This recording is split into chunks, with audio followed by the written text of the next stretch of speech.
Welcome back, listeners. It's Wednesday in South Carolina. Welcome to the Touchdowns podcast, presented by Cross Country Mortgage, Harrison Williamson. Buying a home, it's a major decision. Call Harrison, 828-406-3684 to have an experienced person in your back pocket. Harrison is licensed in the Carolinas and neighboring states.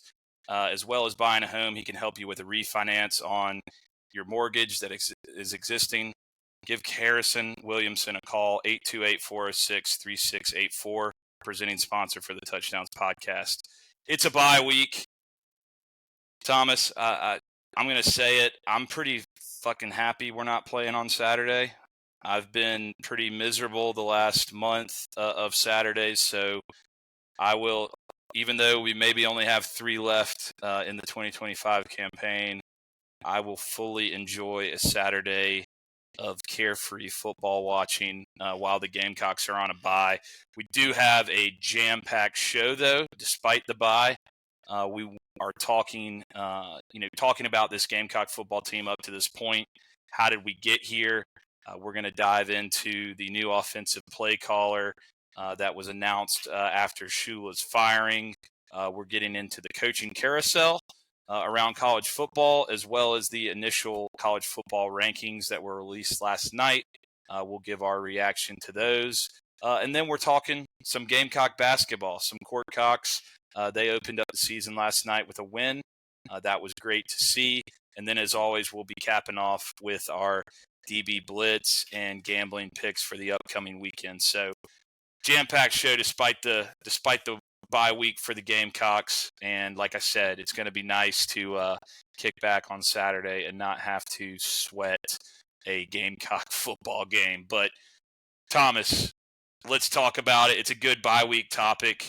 We're 3-6 on the season. We're currently on a 4-game skid.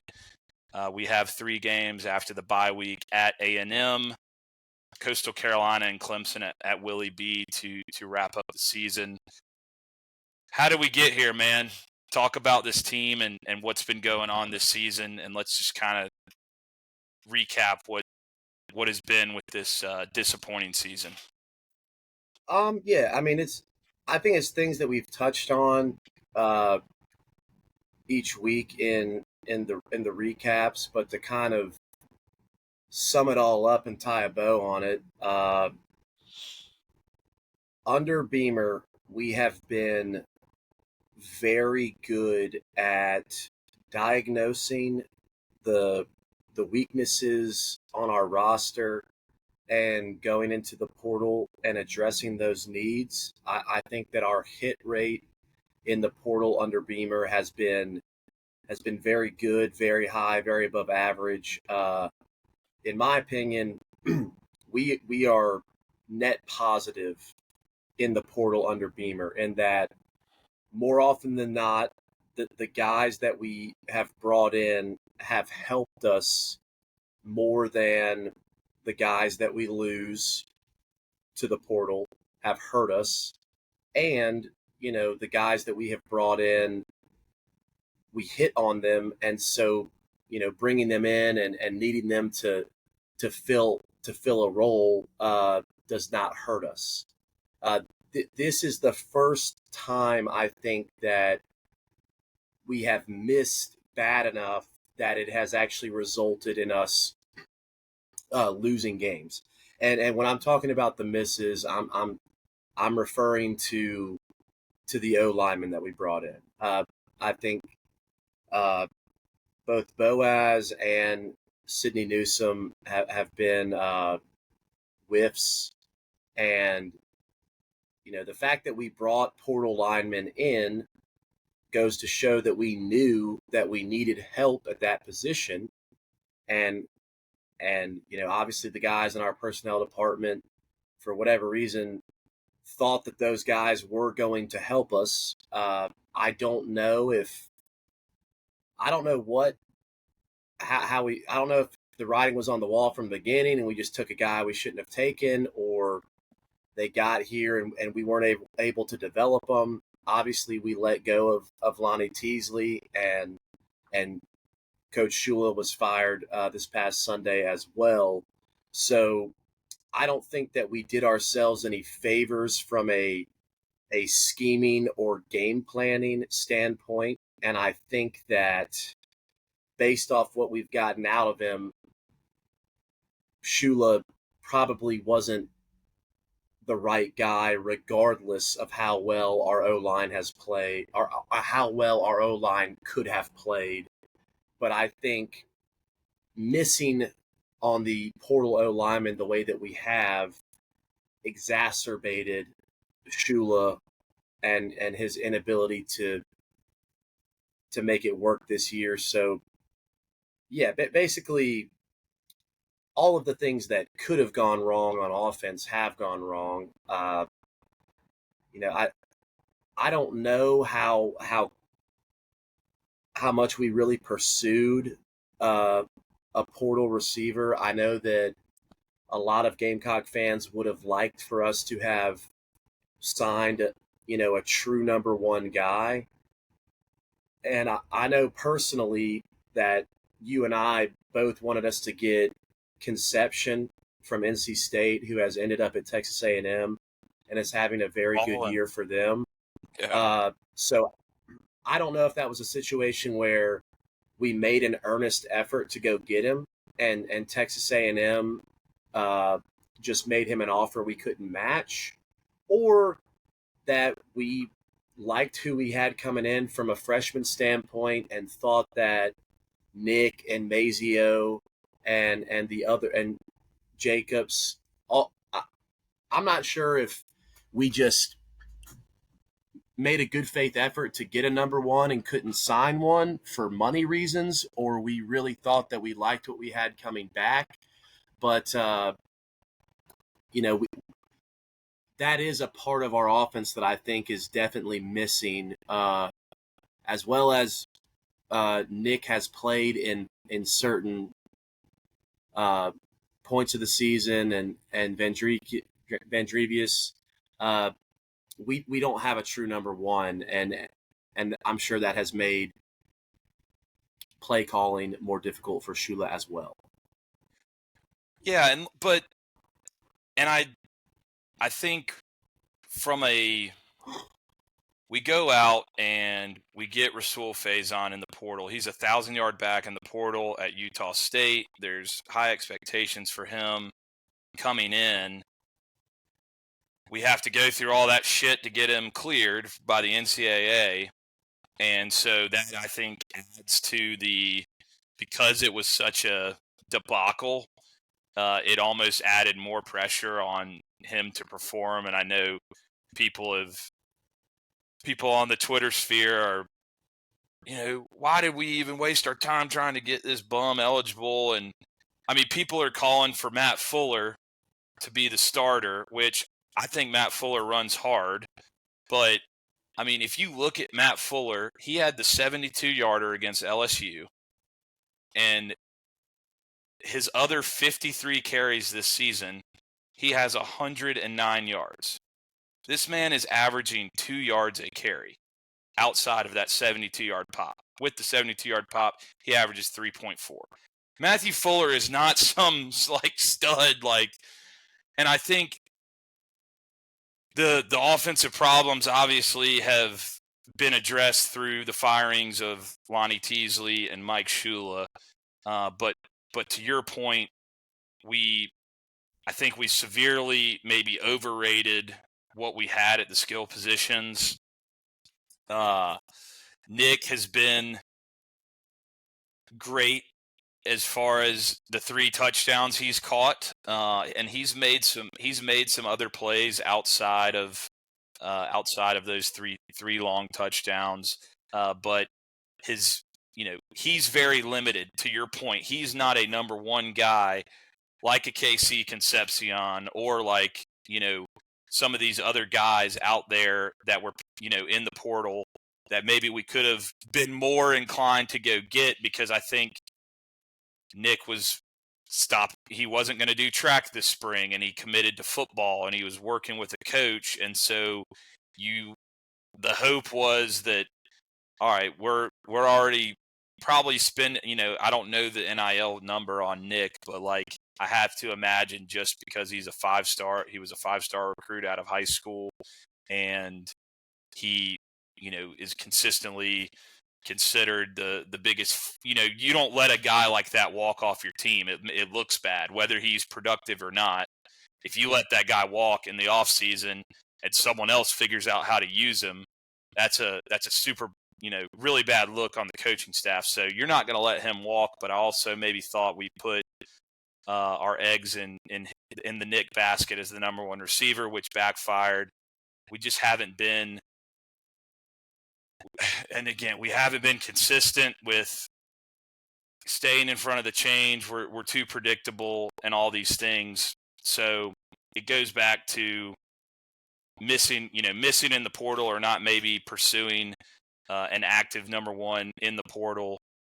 And we've seen that hurt us because we don't have a go-to guy. And when it comes to, and then in the running game, we're not consistent either. And Faison's been okay. He has 350 yards on the season. We were expecting him to be, I'm sure he was expecting for himself to go to the SEC and get it, have another 1,000-yard season in the SEC, and that would propel him into, being an NFL, a guy that's on NFL radars.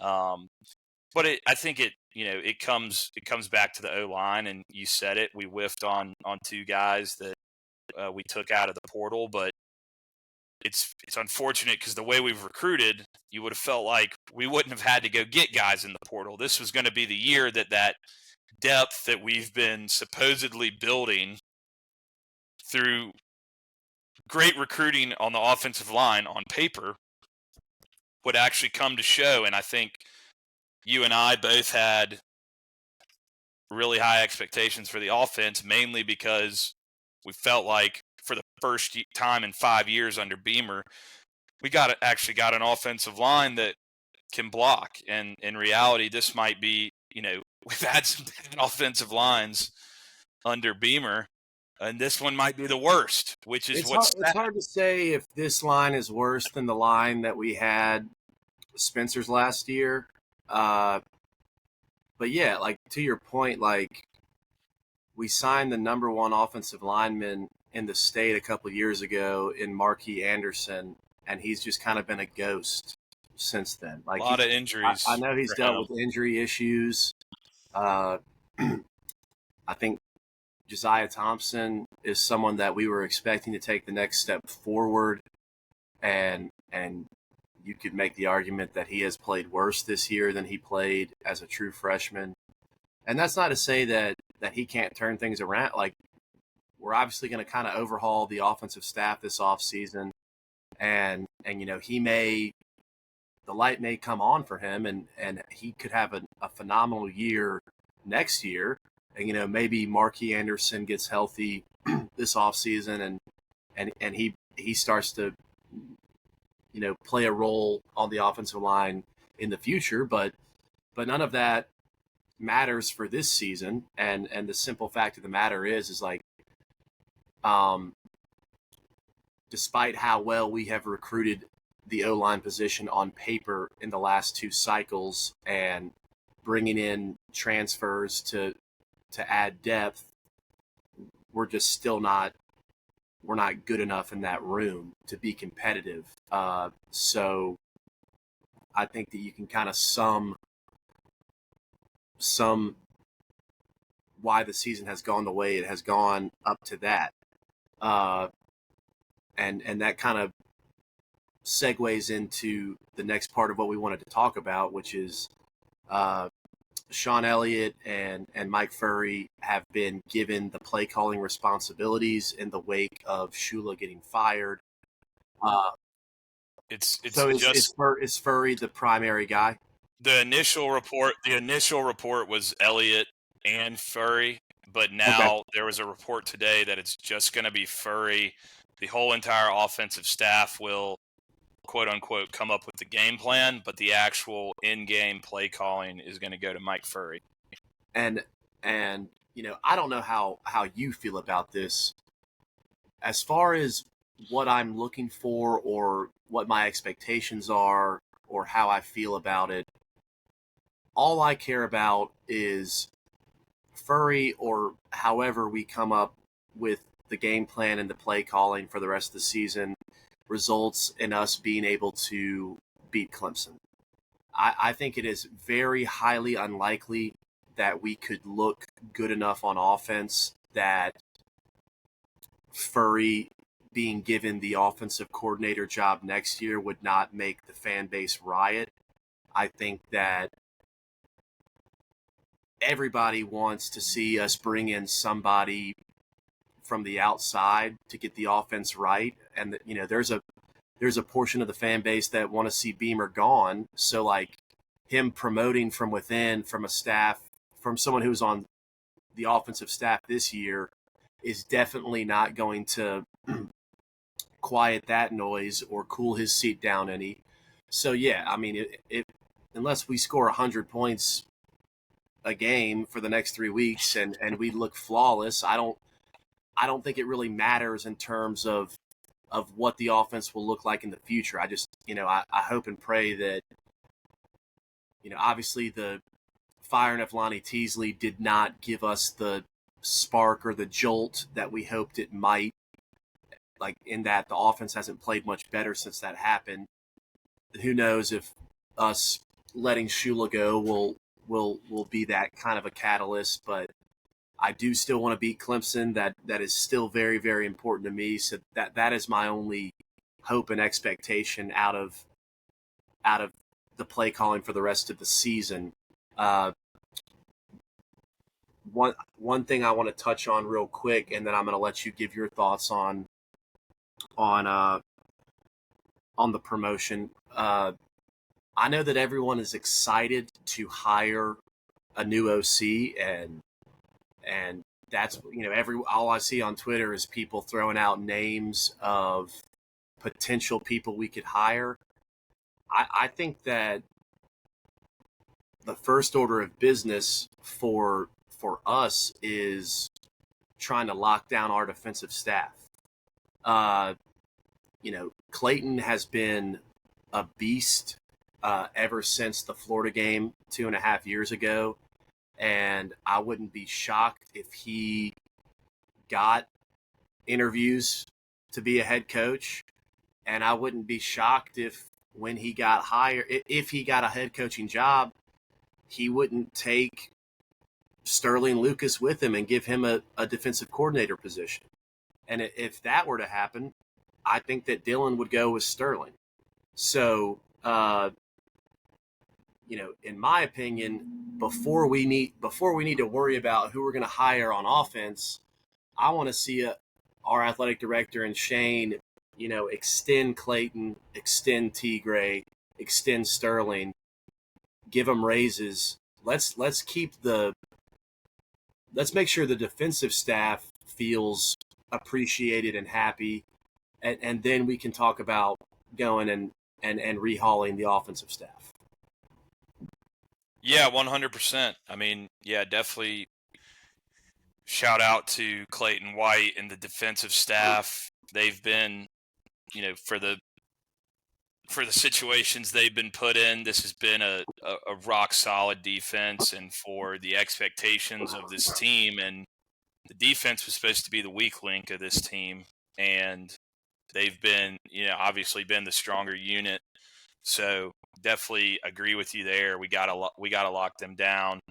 I mean, I'm excited to see what Furry does. I mean, hell, anything.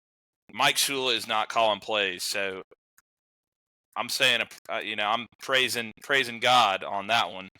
I might even go to church on Sunday, Ross, and light me a prayer candle. But no, I mean, Furry, I would like to see what he can do, because I said it a little bit last episode, talking about, I'm not married to anyone on this offensive staff as far as like if we bring in a new offensive coordinator, if he wants to clean house, let him clean house, because I feel like yes, Shula is the main person to blame, but we've really underperformed at every unit, and we touched on Nick. Like, I would have liked to see more development from Nick this year, and he's made some plays, but he still doesn't have great hands, and obviously that's something he needs to work on. But one thing we heard all spring was this crop of freshman receivers, and I don't doubt that they're not talented. Brian Rowe and Donovan Murph and these guys are, Jaden Sellers has made, before he got hurt, came in and made some plays. And I want to see if we can be creative in getting those guys the ball in space and seeing what they can do. I feel like we've been so anemic. Like, we haven't even been able to really see those guys make plays because we really haven't. I'm just thinking about the play in the Ole Miss game when, of course, they blew it dead, but we actually had the perfect play call. Ole Miss their defense was bailing out. Brian Rowe does the little button hook right there. Lenoris, it's an easy pitch and catch. And that's Brian Rowe's in space on that play. And obviously the whistle blows dead, so we don't know what could have happened that play if Ole Miss's defense was running full speed. But that was a play where, something like that where we can get just an easy pitch and catch and see what these guys can do with the ball in their hands. Because we've had no electricity in this offense at all. It's dink and dunk. It's run up the middle. It's a bomb to Nick every other game. We just haven't been. So any type of, and again, to your point, I don't know what Coach Furry would have to do to get I don't think we're going to, Beamer can't really hire internally, I think, just because of the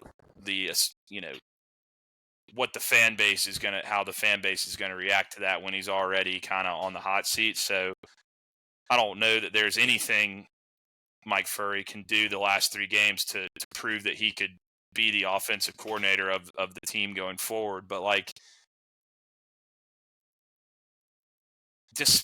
obviously I want to beat Clemson, and I'm with you there. That is at this point the only thing that matters to me, really, as far as the 2025 season goes. But I do A&M's a great team.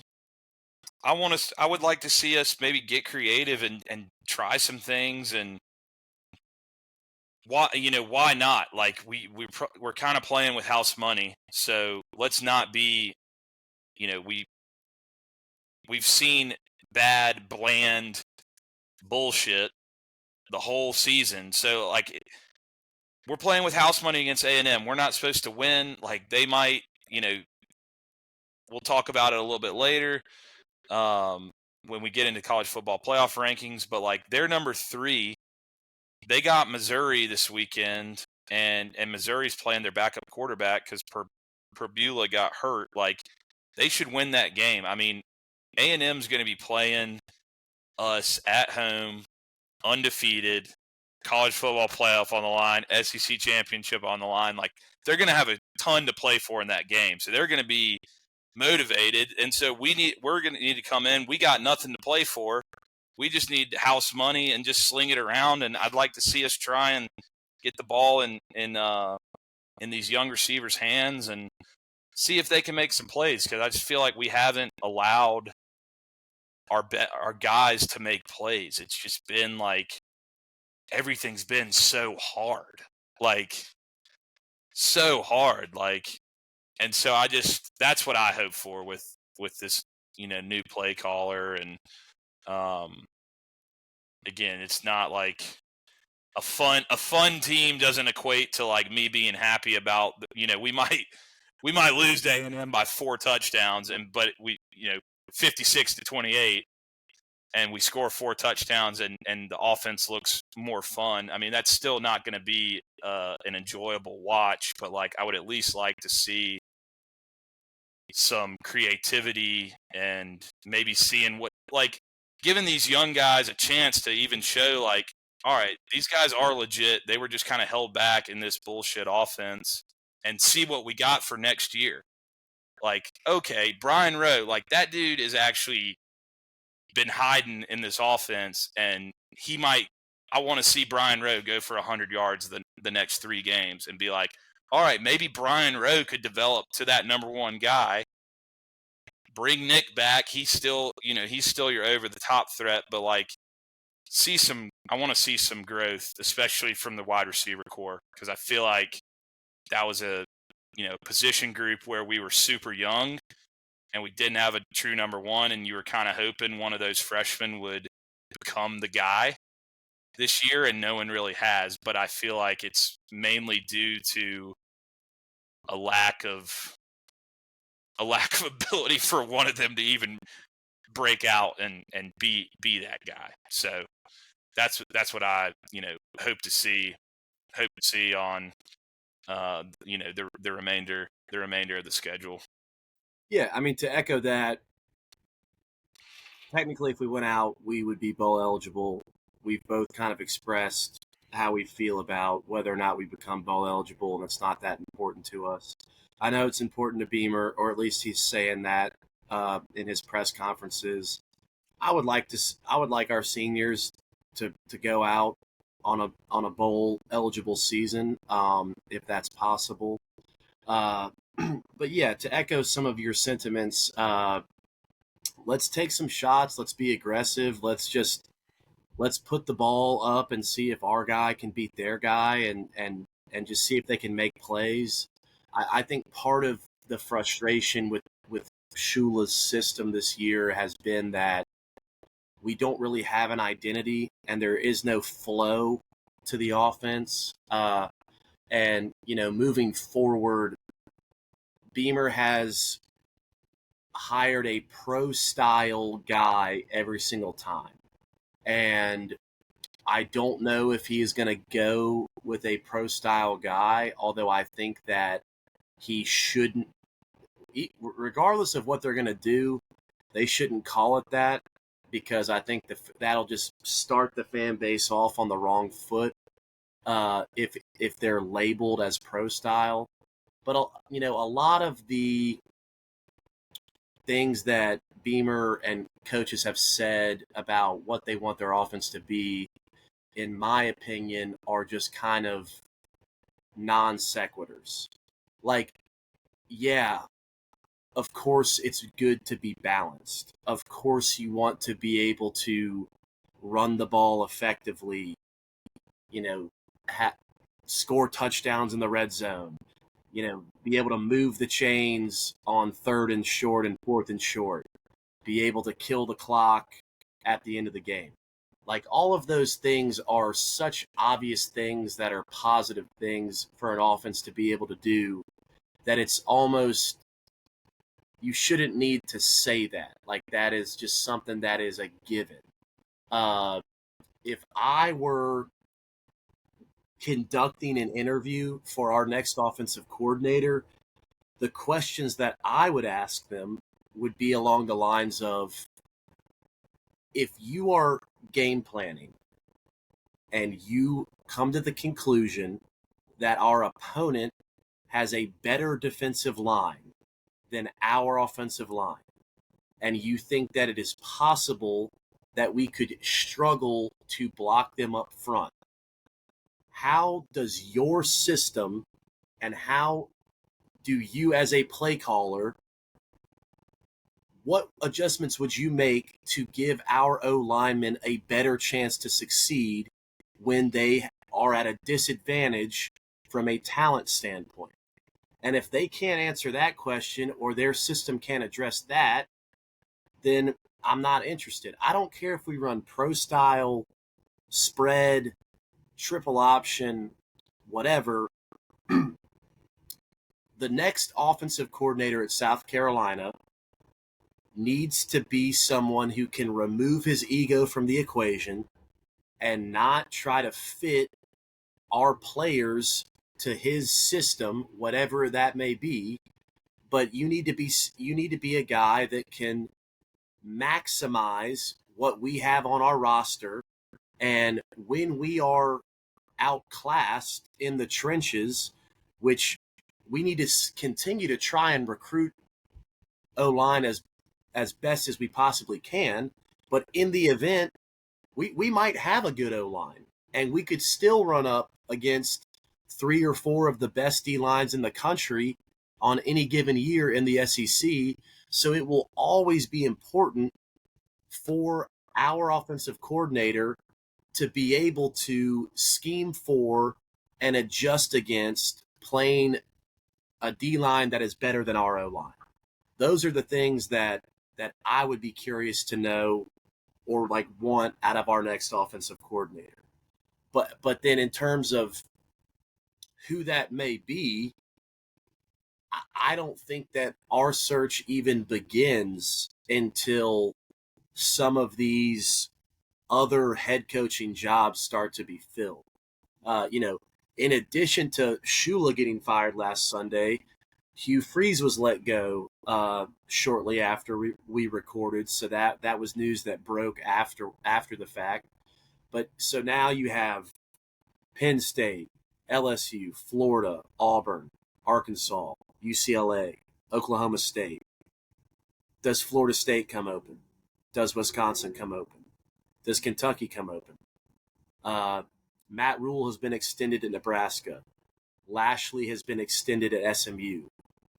Does Lane stay at Ole Miss? And if he doesn't, then Ole Miss is another vacancy. Every single list I see of who the next coach is going to be from a betting odds perspective, all of them have Drankowitz, Lane, Summerall, Durkin. And that's only 4 guys, and there's 10 openings. So yeah. Lane can't be the head coach at 4 different schools next year. So whether he stays at Ole Miss, which at this point I think that he will, or he does go somewhere, he can't coach at 3 places. So just the magnitude of the carousel, I don't think people are really appreciating. So it kind of doesn't make sense to me to even begin to start throwing out names for our position until some of these bigger head coaching jobs get filled.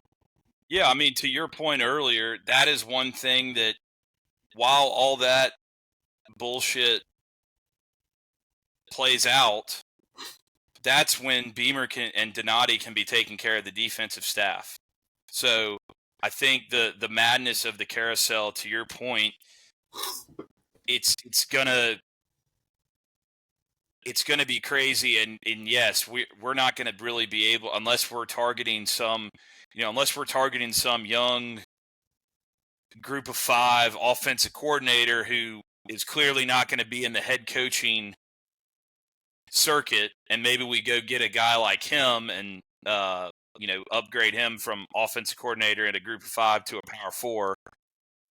I agree with you that some of this stuff has to shake out, but that gives us ample time to negotiate with our defensive staff and lock them up, and then we go search for that new offensive coordinator. But yeah, it's only gonna get crazier because, like you said, I mean, I don't know why. After talking with Bunky, I'm convinced Lane isn't leaving Ole Miss.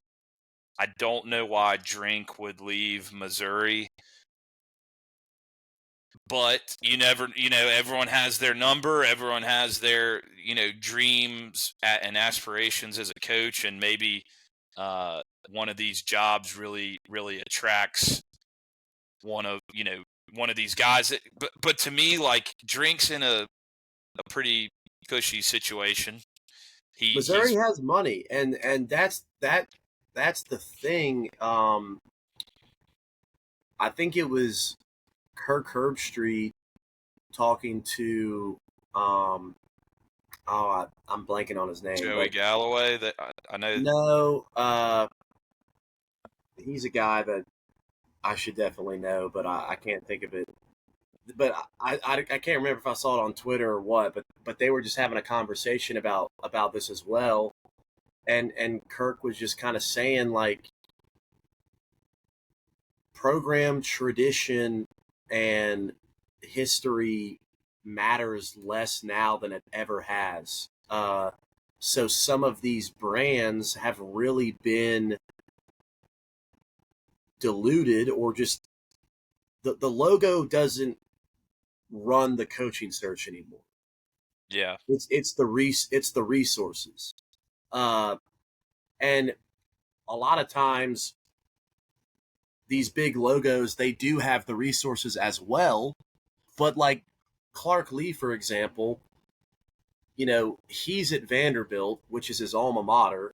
I'm sure that plenty of these big jobs are interested in Clark Lee, and 15 years ago he might have left Vanderbilt, even though it's his alma mater, because of just the disparity, like how much harder it would be for him to build something at Vanderbilt versus these other schools. I mean, But it's literally the James Franklin thing. Like but James Franklin finally had success at Vandy, and Penn State just said, "All exactly, right, you're ours now." exactly.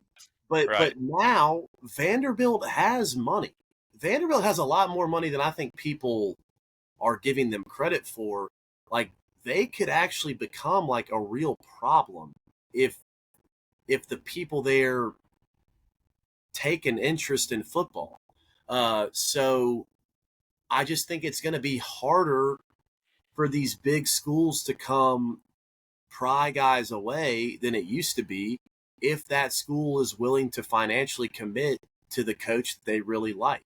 So yeah, it's I think a lot of these schools that are used to kind of just deciding who they want and being able to go get them, they're going to get humbled and have to they may find themselves getting much further down their list of who they expected to hire and having to make it work with a guy like that rather than being able to just pluck a known commodity uh, from what's considered a lower tier job.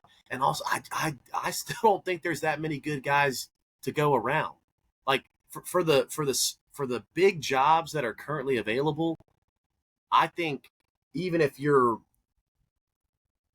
like if you got Penn State, LSU, Florida, Auburn, Arkansas, whichever one of those schools hires fifth or even fourth, you're probably disappointed with who you end up with. So you just fired a coach to hire a guy that your fan base isn't even going to be excited about, and you have to rebuild from that starting point. I just think Yeah. it's not an ideal position to be in. I forgot Virginia Tech. That's another, and of all the places that I've seemed to have heard a name attached so far, I think James Franklin of Virginia Tech has been popping up on Twitter the most without Yeah. like any counterpoints to it. Yeah. I saw something. They track Twitter tracks the private jet airways, and there was apparently a private jet from Atlanta to State College, Brent Key. So all the Brent Key, Georgia Tech's head coach, But all all the that's another guy that's at his alma mater.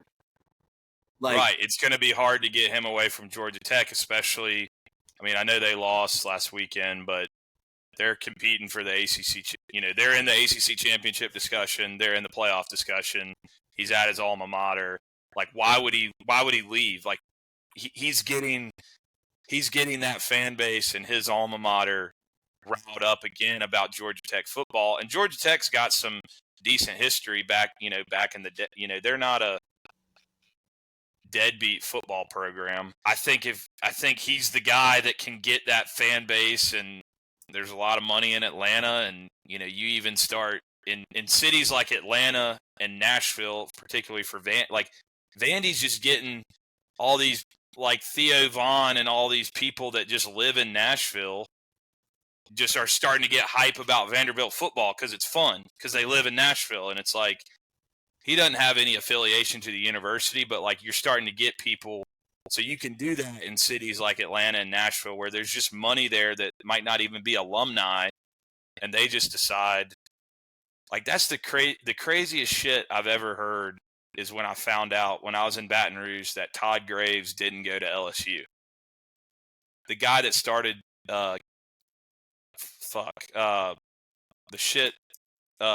Raising Cane's. The guy that started Raising Cane's. He's the richest restaurateur in the country. He's worth billions. You know where he went to school? I do not. Georgia. What? He went to the University of Georgia, and he is giving millions of dollars to LSU because he started his first Raising Cane's in Baton Rouge, and that's where he grew his empire, and he became loyal to that city and that community and that university, and it's not even his fucking alma mater. It was my mind was blown when I found that out a couple weeks ago, and I was in Baton Rouge. And I'm like, I mean, he's going out to Omaha when they're in the College World Series and buying out the bar for LSU fans on that Jello Shot Challenge. But I was like, it blew my mind that.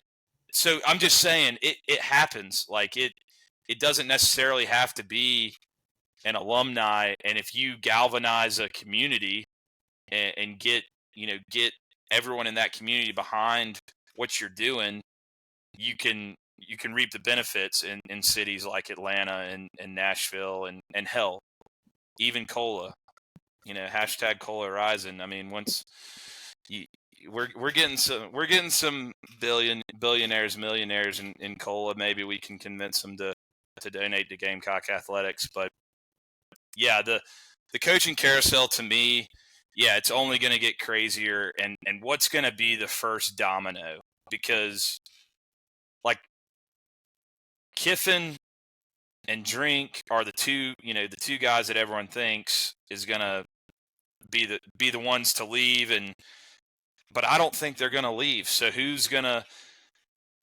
leave where they are, or who's going to make a hire from a group of 5 coach or something like that kind of triggers all of this movement? And it's going to be crazy. So I just think we would be smart to, while that all the craziness is going on, we can lock down our defensive staff and then really get to see the landscape of what's out there and go and get our guy at offensive coordinator. But we definitely need it because this has been one of the worst seasons of Carolina football of our lifetime. It really has been. It's tough to argue in that it hasn't been. I mean, so we got here with poor offense, and so Beamer's got to nail this. He's got to nail this shit, or he's cooked. I do think Lenoris is generational, and this offense has made him look worse than what he truly can be, and he definitely didn't touch his potential and had a regression this year. But I hope he comes back. And we get the quarterback or the offensive coordinator hire right, and he really can show what he can do. I mean, because those last 6 games last year were awesome, and so if he can duplicate that next year with a fun offense, and I don't know, but yeah, we're getting off on a tangent. I mean, anything else you want to hit on in the coaching carousel before we move into college football rankings? Not yet. I mean, I think that really the table has been set, and the next thing that needs to happen is just one of these big jobs needs to get filled. Or, if Lane or Drink sign extensions which locks them into their current schools, that would be newsworthy, because it means that they're not going to one of these openings, and that school is going to have to turn elsewhere for their next coach. Yeah. No, we'll definitely. I mean, we're going to continue to follow that. Let's talk about. All right, so these rankings came out last night. Obviously, I wish we were talking about South Carolina being in these rankings. We thought at the beginning of the season that this would be a key discussion on this podcast. When these rankings came out, we would be dissecting where South Carolina fell into the rankings and why we believe they deserved where they were or not. But the reality is we're not in it. But it's still interesting to look at Ohio State and Indiana at the top.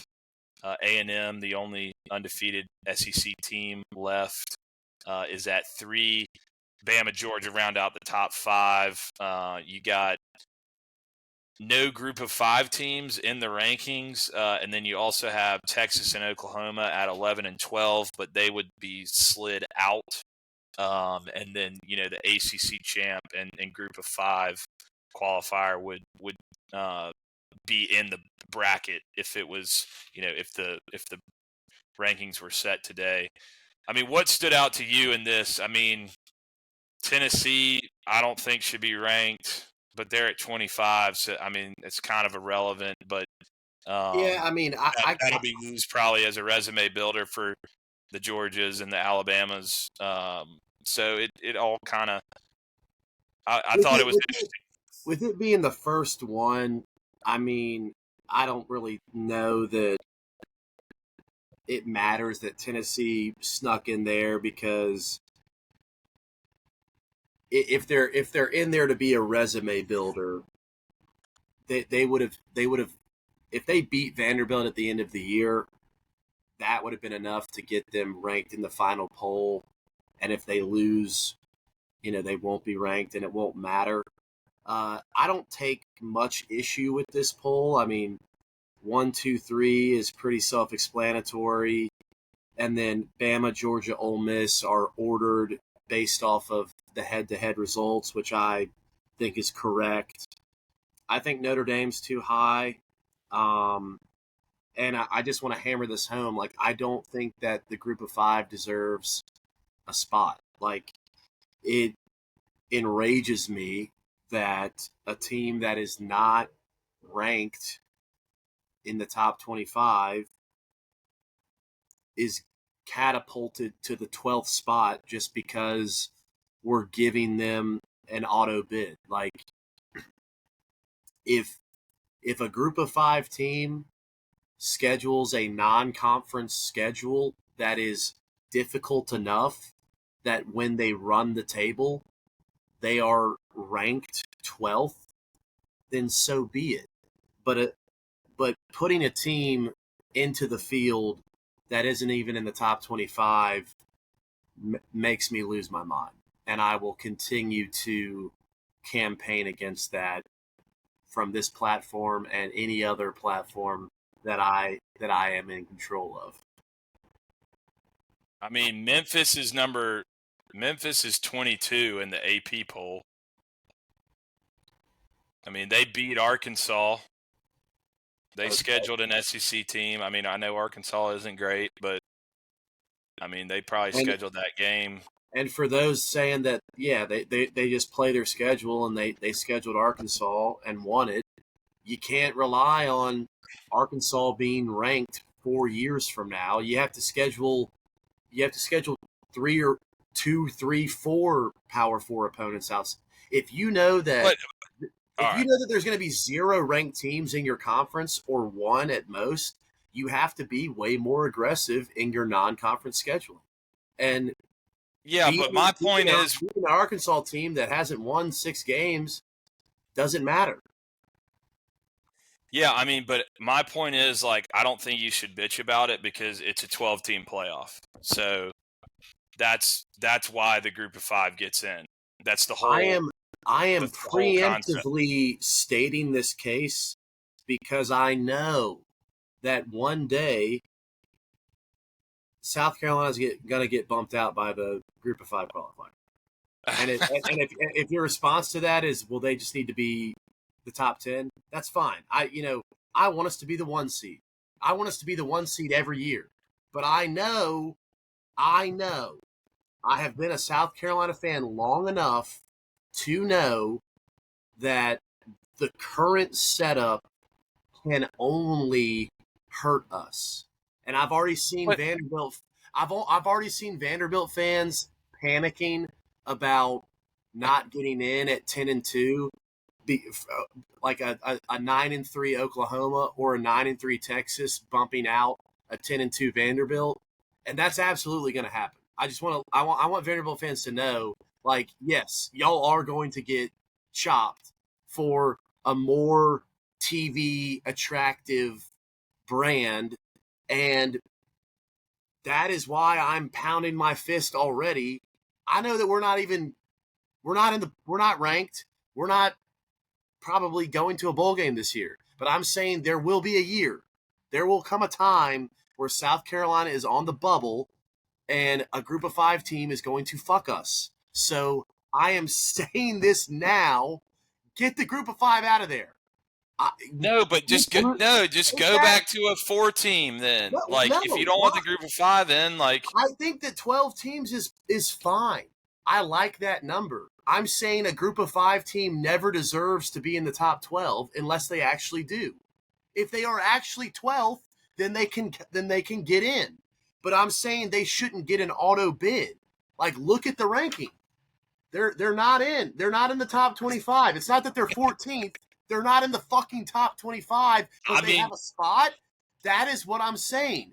If they want in, they got to get in. They shouldn't be fucking placed in and take that spot away from the team that is actually like this week. Oklahoma is considered to be the 12th best team, and they earned that by their strength of resume and their strength of record. They didn't get an auto bid to 12. If the Group of 5 wants to be in the 12-team playoff, they need to produce a team that is the 12th best team in the country. And that is my position on that. And it will not change. I like 12 teams getting in, but it should be the top 12 teams. But dude, Boise State got in last year off of a similar resume as Memphis. I don't think that they should have got in. I would have pushed back against them last year too. But they got ranked. They were ranked in the top 12. Okay, then that's off fair. of that's their fine. brand as a Group of 5. They have a powerful brand as a Group of 5. Well, the issue last year was the strength of resume was not being factored in enough. And last year Boise got in. They were ranked high enough. I don't think they should have been ranked this. Like, that's a different conversation. But that's the thing is they're never going to be like. That's the whole point of expanding the playoff. And what I'm saying is tough shit. Group of, no, if you're in expanded it to let the Group of 5 have a chance for something to play for. Expanded it. That's not why they expanded it. They expanded it for more. But that's part of the expansion. Okay, it's part of the expansion. I'm saying fuck them. I'm saying fuck them. Fuck them. I don't care if they're in it or not. If they want to be in it, find a way to actually be ranked in the top 12. I don't care if they never get in. Yeah, I mean... And they didn't expand it for the Group of 5. I know they didn't expand it specifically for the Group of 5. That was a little caveat they fucking threw out there to do the expansion. The real reason they expanded it is so they could have more games and get more of the brands that they want in. They begrudgingly are letting these extra teams get in. They just want more. They want more games. Yeah, they want Notre Dame in. Yeah, Ross is saying they wanted a way to get Notre Dame in every year, and that is why they expanded it. And that's I realize that, but I'm saying the rules of the expansion were that the Group of 5 get a chance. So I am a supporter of the Group of 5 getting a spot. Those rules expire. And what I'm saying is when they redo the rules, I don't think that the verbiage should state that anyone gets an automatic bid, especially not the group of 5. I like the 12-team format in that I think 12 is an appropriate number of teams. I think having the top 12 teams in the country play a playoff-style format is the best way to get the best team as the final. But the rankings are subjective, so it's bullshit either way. We can tweak the ranking. We can continue to work on the rankings and tweak the rankings. It's bullshit either way. But what I'm saying is automatically placing the best group of 5 team at 12 is the most bullshit policy of the playoff as it stands today, and I am against it. It will only hurt South Carolina. It can only possibly fuck us. So I am campaigning against it. Get to number 11, bro. I'm just saying, and that's fine. But the year that we land at 12, I want to get in as well. We will get it. There will be a year where we get in at 10. We'll get in at 7. And then there will be another year where we are 12 and we get bumped. As of now, us getting bumped out of the 12 spot for motherfucking Memphis or South Florida, I'm not for that. Fuck that. Yeah, I would be butthurt, but that's the thing is it's not like we're getting bumped. It's it. You know where you have to be before the season starts. It's not like it's a... Right, well, I'm saying I want that extra spot for us. I want us to have another opportunity. I want more opportunities for South Carolina to be in the field. And right now, it's not a 12-team playoff. It's an 11-team Power 4 playoff and one group of 5 loser that just gets a fucking cupcake free pass. And I'm saying, fuck that. It should be a 12-team playoff of the best 12 teams, and that 12th spot we should be eligible to have that 12th spot if there's a year where we need it, is what I am saying. That is what I am saying. And we can talk about how the rankings are done and strength of record until we're blue in the face, and yeah, that needs to be overhauled as well. But I'll say this. I mean, look at every other, look at the NFL. Even the NFC least, when the division winner has a losing record, they get in the playoffs. Okay. NFL playoffs My pushback to that is they're playing it's NFL. It's just the way it is. Well, no, it's not, because the worst NFL team, or the worst division winner, the division winner with the worst record that gets into the playoffs because they won their division, they still beat NFL teams. The worst NFL team is still, miles better or significantly closer to the best NFL team, in my opinion, than the group of 5 is to Power 4 football. No, but the thing is, the worst NFL team, or the division winners that have gotten into the playoffs with a losing record, they never fucking win the Super Bowl. Never. That's not it's true. Never happened. It's never happened. The Giants beat the Patriots that year when they were fucking terrible. They got in as a wild card. They did not win the division, and they did not have a losing record. I'm saying when a team has a losing record and they win the division and they get in the playoffs, they never make a run. But that's just the way the setup is. They get in because they won their division. This is just the way the setup is. NFL. If I was an NFL, if I was an NFL, are you okay with that setup? If I was an NFL fan, I would not be okay with that setup, and I would argue against it. I don't have a dog in the NFL, so I'm not sitting here saying. I'm just saying it's the setup. I'm okay with the group of 5 getting one spot in the playoffs. I'm not. Fuck them. I think it makes it more fun for the landscape of college football. Okay. Well, I disagree. Fuck them. If they want in, schedule tougher. Cinderella. You don't like a Cinderella, bro? Bro, we're a Cinderella. Why the fuck do we need more Cinderellas? Like, do you realize that a new team has not won a national championship since Florida did it in 1996? Like, half the motherfucking Power Four are Cinderellas. We don't need more Cinderellas.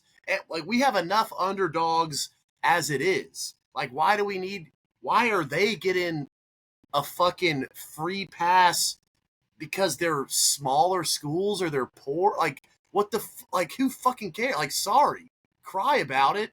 Your conference sucks. Like, why should they be a part of just because they have an easy ass schedule? I mean, yeah, but yeah, I just think it's the way it's set up. So you just gotta. And I'm saying that when it expires, we should unset it up and set it up differently.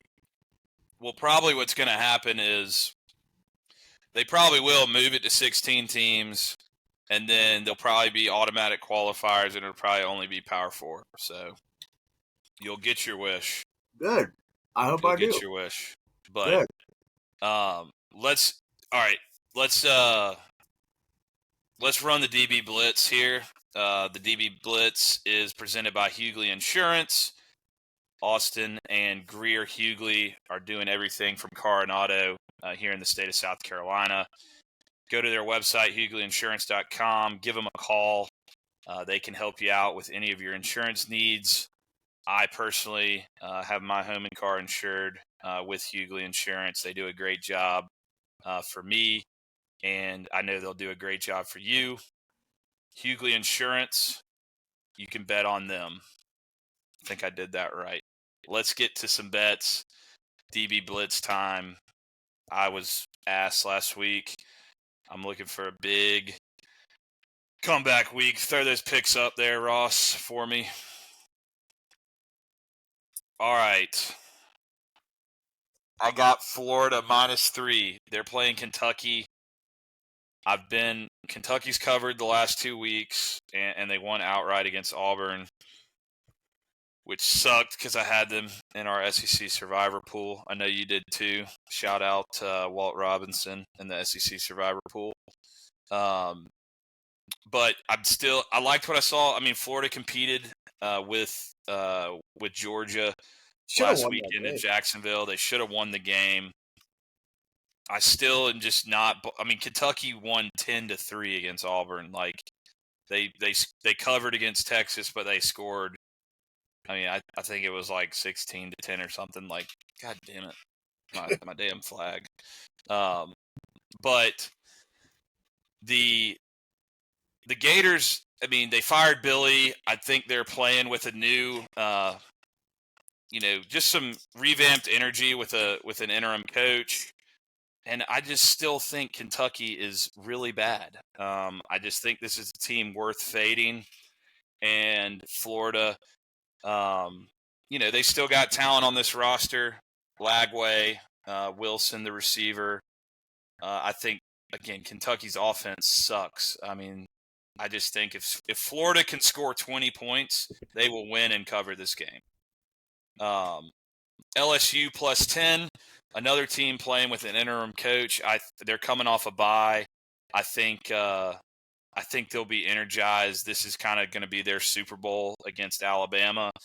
I don't know that they can win this game, but with getting 10 points, I think their defense is good enough to keep them in the game, similar to how our defense kind of stifled Bama for the majority of the game at Willie B. And really our offense didn't produce many, I don't know that LSU's offense is obviously on par with ours. It's pretty bad, but I don't know that they're going to have to score a ton to stay in this game with Alabama. I think their defense can keep them in it and hold Bama down. Like I said, they'll be playing off a bye with a lot of energy under an interim coach that I think they'll rally behind.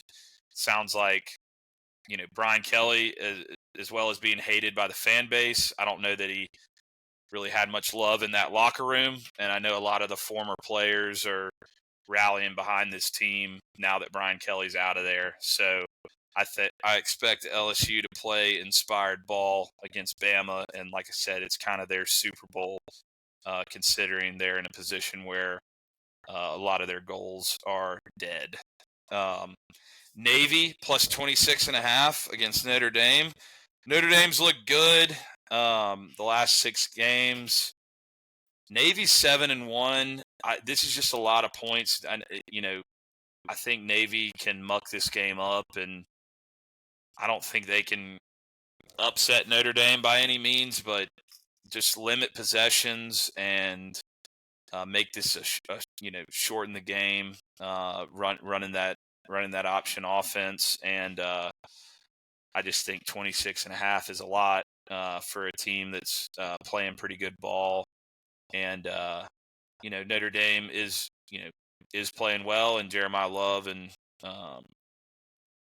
the other backfield may look elite, but I just think Navy can keep this one close, shorten the game, limit the possessions, and 26.5 is a lot of points.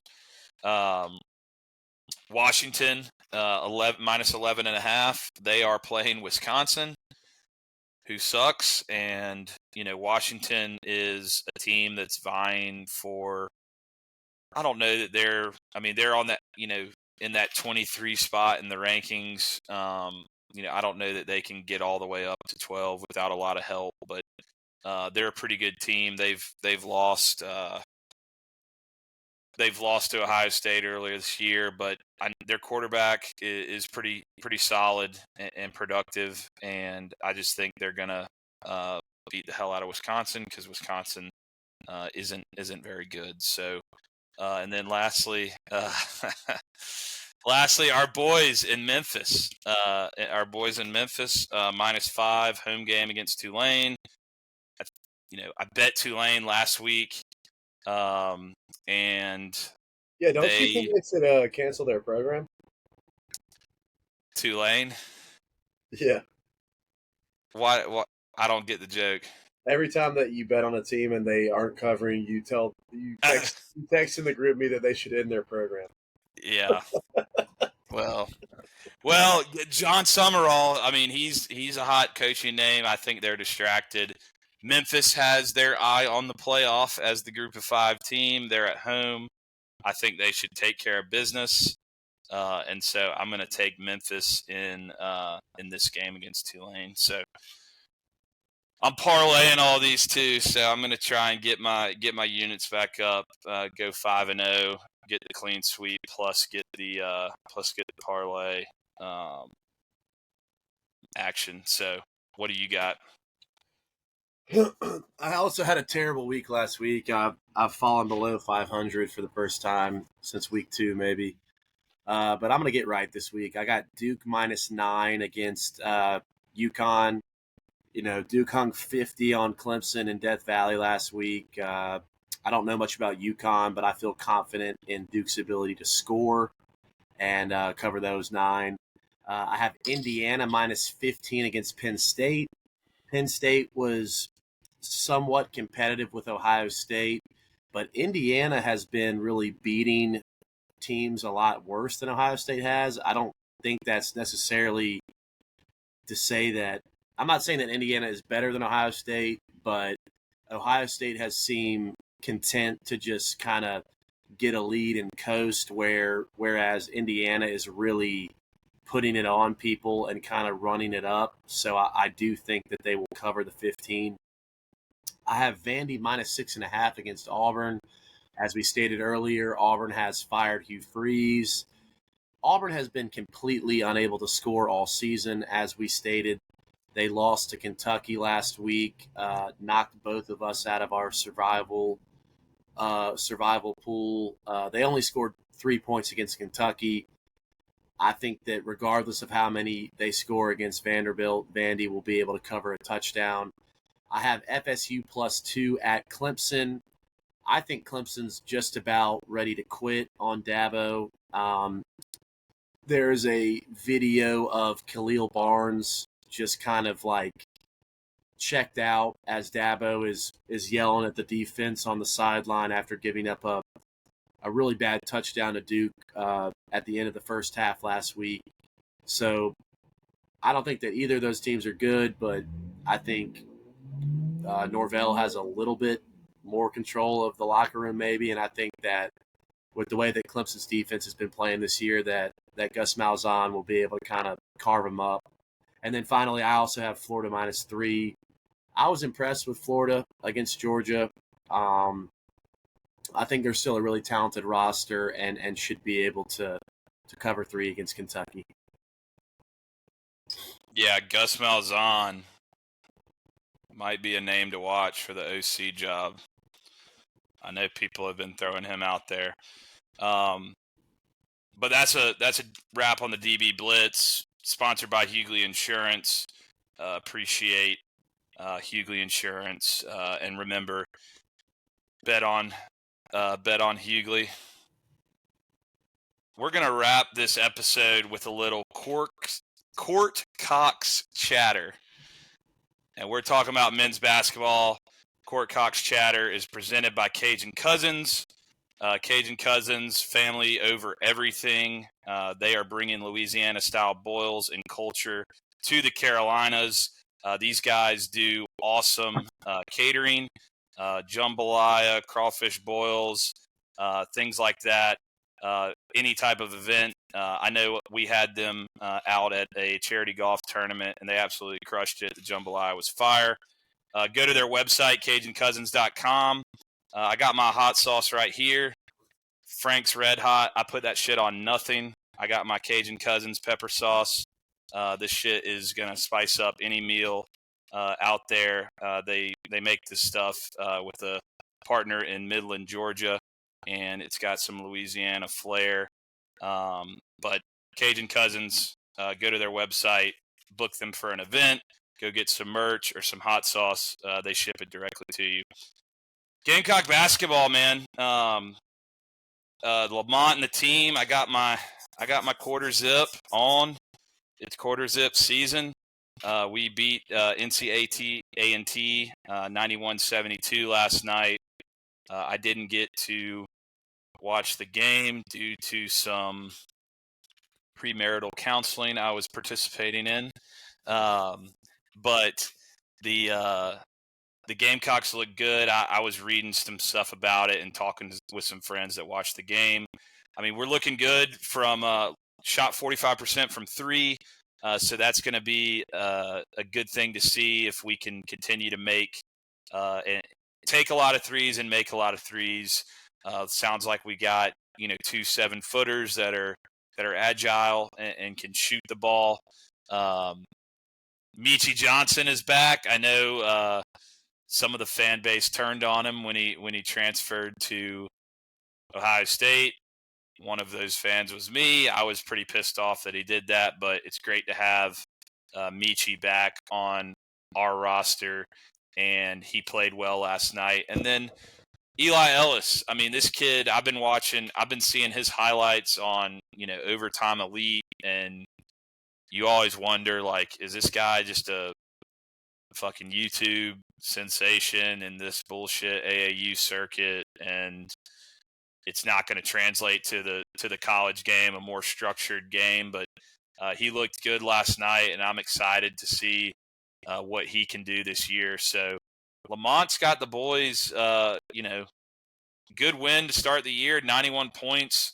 I think this was the first time we'd scored 90-plus in regulation in 2 years.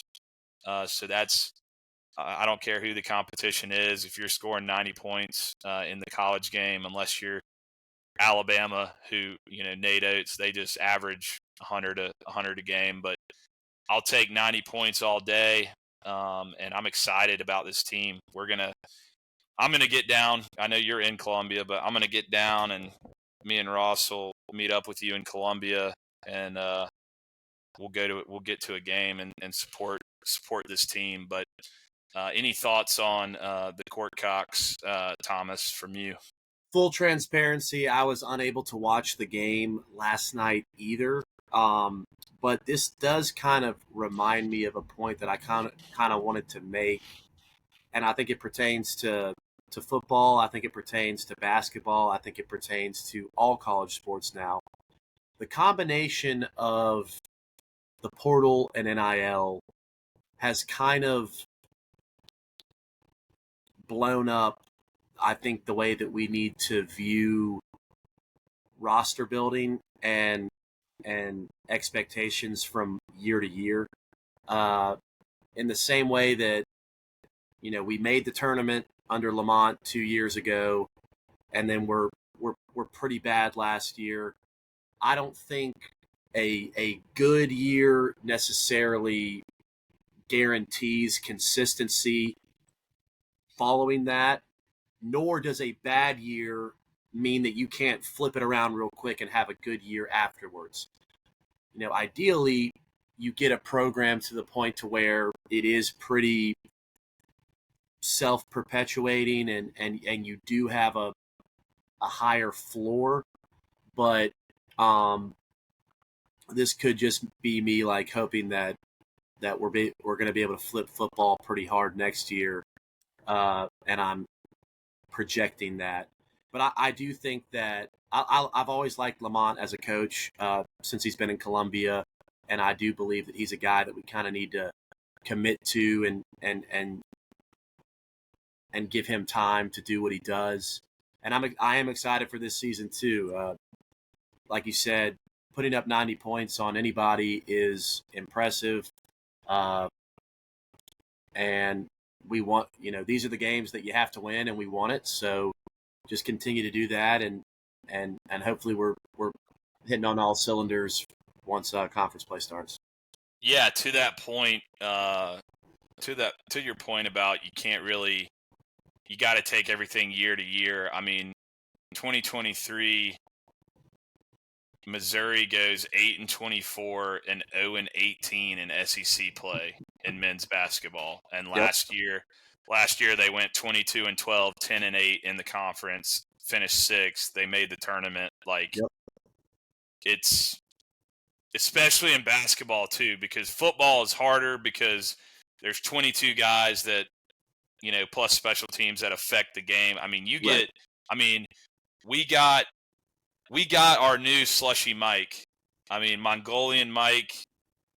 For those that were in school in my era, Michael Carrera.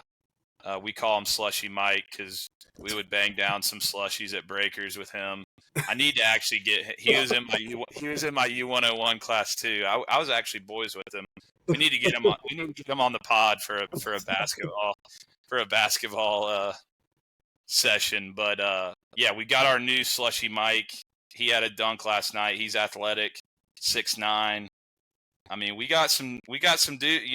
Michi, Eli Ellis, and then the 2 7-footers that can shoot. I mean, this team could.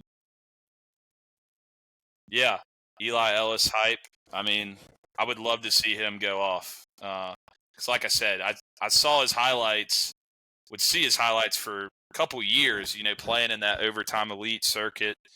And you just think all right, this is just some AAU run and gun highlight bullshit. His game isn't going to translate, but hopefully it does. I'm excited for the Court Cox quarter zip season, Lamont Nation, and hopefully they can bring us some joy, unlike what we've seen with football. But forgot to say it at the beginning. Like and subscribe on our YouTube. Go and follow us on Twitter, Instagram. Send us questions via those outlets.